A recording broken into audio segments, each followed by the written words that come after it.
Miércoles 24 de mayo. Lección: un llamado al compromiso. La exhortación de Apocalipsis es un llamado urgente al compromiso, resumido en el simbolismo de las dos mujeres del Apocalipsis.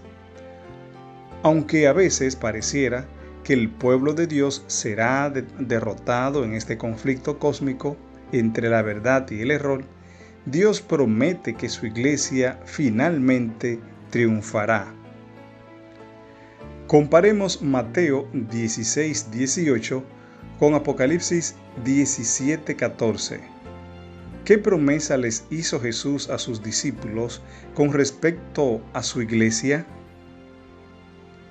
Mateo 16:18 dice: Y yo también te digo que tú eres Pedro, y sobre esta roca edificaré mi iglesia, y las puertas del Hades no prevalecerán contra ella.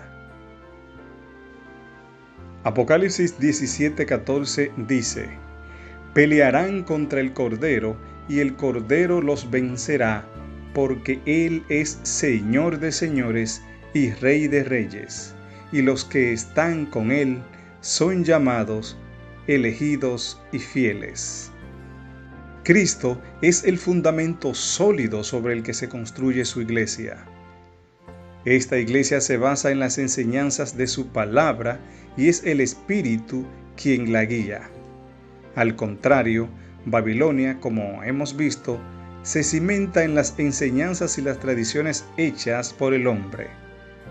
Cualquier líder religioso que sustituya la voluntad revelada de Dios en las Escrituras por las opiniones o las tradiciones humanas, o prefiera a estas últimas por encima de la Biblia, básicamente está fomentando la confusión babilónica. En los días de la antigua Babilonia, la iglesia y el Estado eran una misma cosa. Cuando el rey Nabucodonosor se sentaba en el trono real de su templo, supuestamente hablaba en nombre de los dioses. En una ocasión, como un acto de rebeldía contra el Dios verdadero, el rey babilónico aprobó un decreto universal que imponía la adoración y ordenó a todos sus súbditos que se inclinaran para acatar su decreto. Un poderoso símbolo de lo que el pueblo fiel de Dios, que se niega a adorar la falsa imagen, enfrentará en los últimos días. Ve el Daniel 3. En los últimos días de la historia de la tierra resurgirá un sistema de iglesia-estado, la Babilonia espiritual, con un poder espiritual que pretenderá hablar como Dios. Declarará que su palabra es la palabra de Dios misma, y sus mandamientos los mandamientos de Dios. Durante siglos, los pontífices romanos han declarado que ocupan el lugar de Dios en la tierra. En su carta encíclica del 20 de junio de 1894,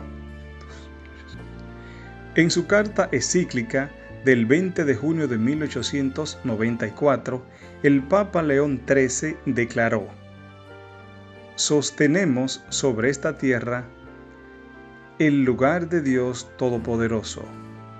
El diccionario eclesiástico Ferraris añade: el Papa es de tan gran dignidad y tan exaltado que no es un mero hombre, sino como si fuera Dios y el vicario de Dios. El apóstol Pablo agrega estas palabras exponiendo este poder. Se opondrá y se exaltará contra todo lo que se llama Dios o que se adora, hasta sentarse en el templo de Dios como Dios, haciéndose pasar por Dios. Según 2 Tesalonicenses 2:4. Debido a que ya hemos visto que Dios tiene personas fieles en Babilonia, ¿por qué debemos tener cuidado en nuestra manera de hablar sobre el tema y por qué debemos tener cuidado de no juzgar a las personas individualmente a diferencia del sistema en sí?